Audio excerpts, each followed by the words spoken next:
I've been keeping up with this Kash Patel story, and now this is rough. It's just rough.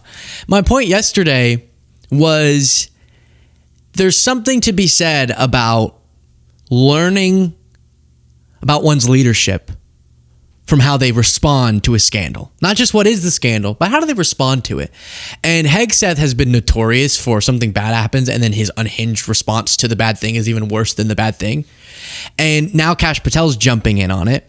And he did this long post we covered saying, "Stop attacking my girlfriend, Alexis Wilkins. She is a country music sensation." I saw David Pakman, I forget what he said, but in a tweet say something like, Kash Patel's told a lot of egregious lies, but I think calling Alexis Wilkins a country music sensation is the worst. And he said, you just can't target her. And everyone's like, what? No one's targeting her. We're just talking about this story. Well, I have some clips that were dug up that I want to show you that make this a lot more embarrassing for him. But what's the story? Keystone Cash, I don't know why they call him that, orders cover up, and they call him crashing out. Cashing out. Crashing out? Oh, I thought it was cashing out. That's, never mind. Kash orders cover up after using $60 million plane as Uber for girlfriend. So he flew to her wrestling event where she was singing. I always mistake that. And this is the couple of the year there. And then he got really upset. He fired someone, even though there was no way you could have known that person had anything to do with it, publicly available flight information, but he just fired the person who managed some of the travel stuff. And then reportedly started saying, I don't want my flight information to be public, because he was using the FBI jet to go on a little date night. Then, before getting to the clips that I want to show you that make this worse for him, he posted this in response saying, "I'm proud of the work of this FBI. We're taking violent criminals off the streets, etc., etc. Let me be clear, we won't be distracted by baseless rumors or the noise from uninformed internet anarchists and the fake news. I've always said, criticize me all you want, but going after the people doing great work, my personal life, or those around me is a total disgrace. The disgustingly baseless attacks against Alexis, a true patriot, and the woman I'm proud to call my partner in life are beyond pathetic. She's a rock-solid conservative and a country music sensation who's done more for this nation than most people will in 10 lifetimes. I'm so blessed she's in my life." Great, I'm happy for you. And it's actually interesting because you're trying to do the grandstanding, right? And I get it. Sometimes it works. Like, don't go after my family. That's good. Or my girl, my GF, my boo. That's actually a strong argument sometimes. It's like, you're right. We shouldn't be dragging into these political debates.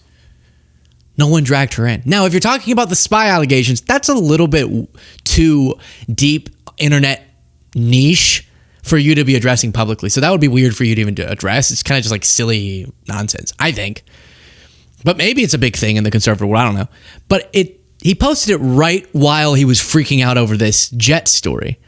And so if that's the case, you're the one actually exploiting your girlfriend to defend yourself. Because instead of going, hey, maybe I used the jet and I shouldn't have, and people, I'll update you on this in a second, are having horrendous airport experiences and you're flying when you want.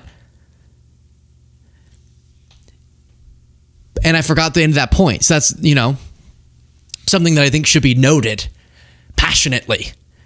That Kash is mishandling this, and it's embarrassing for him. So let me show you the flashback clips that MSNBC put together of what Kash Patel was saying about similar stories when it wasn't him. Because we've talked a lot about the hypocrisy. I didn't know how much hypocrisy there was from Kash Patel specifically. Click the subscribe button. Let's keep going. It is worth also reminding our viewers when it comes to the whole private jet thing that you mentioned, Elise, that in the past, Kash Patel has been pretty critical of someone else's private jet use. Take a listen to this. Chris Wray doesn't need a government-funded G5 jet to go to vacation. Maybe we ground that plane. $15,000 every time it takes off.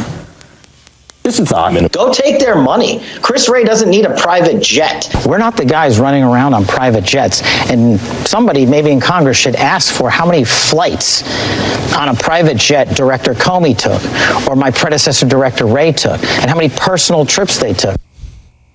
Why are all of these people moving their bodies so weird whenever they get into a scandal? He literally did the Pete Hegseth thing of Russia, Russia. You remember that? Russia, Russia. Look, he does it. Private jet Director Comey took, or my predecessor Director Wray took, and how many personal trips they took.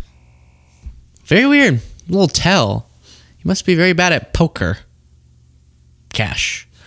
So he's on the record being like, Chris Wray's plane needs to be grounded. Charge that man, the former FBI director, charge him $15,000 per flight. He should be jetting around the world wherever he wants. And now he's firing people because it was revealed that he did that. And I don't know how I feel about what the rules should be, but it feels pretty clear. Because it's like, I don't know. Yeah, if you want to go, I don't know, security, you're really famous, you're a government employee to keep you safe. Do we need to? So that's why sometimes I'm like, I don't really know the logistics of if this person does on the weekend want to go do something, but is it easier instead of a bunch of security taking them through an airport and they could cause a whole kerfluffle and deflate fights? Is it easier to just take this jet? But that point is undeniable that he was out there being like, ground the jet. Unbelievable waste. Biden, elite. Kamala, Joe Biden. Joe Biden's not even a doctor. Why did you call herself a doctor? She's not a medical doctor. Why is Biden wearing those shoes? It's because he tripped on a sandbag. He's using the short stairs. He tripped up the stairs. I was just trying to do some sort of the speak like the Jubilee people were speaking at me. Just kind of like random word association. And it's kind of fun. Just like, go with it. Don't try to, just go with it. Just pick a word and move. That's what I feel like sometimes people will argue with. It's just, well, what about, did you know that people are chopping down trees in the Amazon? Okay, but what about Trump's one big beautiful bill?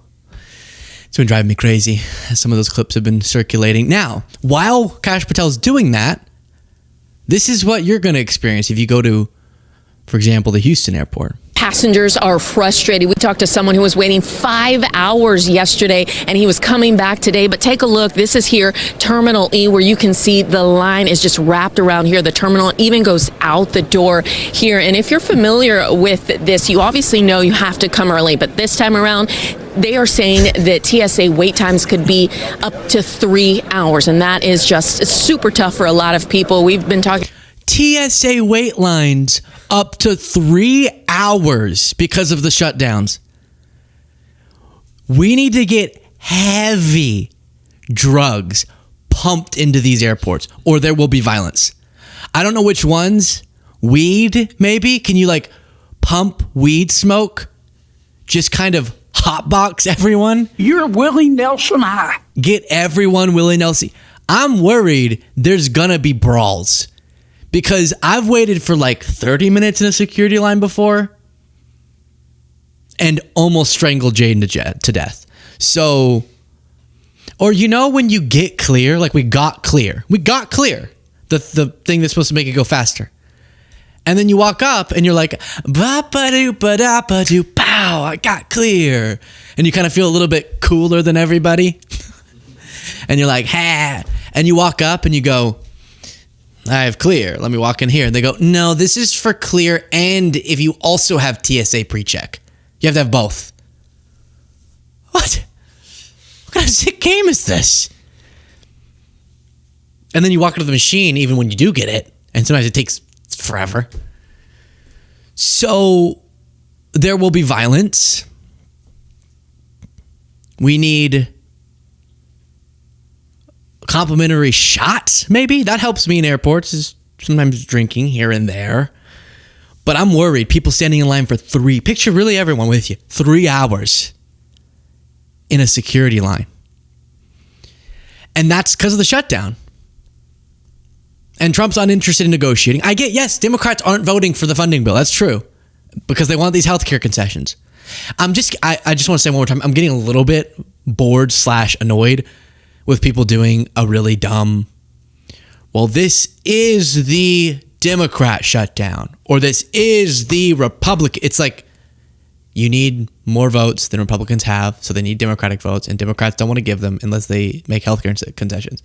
Everything gets so dumbed down sometimes, but yeah, so that's the situation. And you have We have people reaching out to our show talking about how this is impacting them and their pay and federal workers. It's devastating. And you can give us a call at 440 try TLBS to leave a voicemail. You can also text that number 440 something. Try TLBS 440. No, oh my gosh, 440 try TLBS. There it is. 440. A brain. 87985. All right, went away. So you saw it on the screen. You can call it if you want to call it, is the point. And you can vent and you can tell me whatever you want. Jaden screens them, so if you get real mean, then he probably won't show it to me. But it's a devastating situation.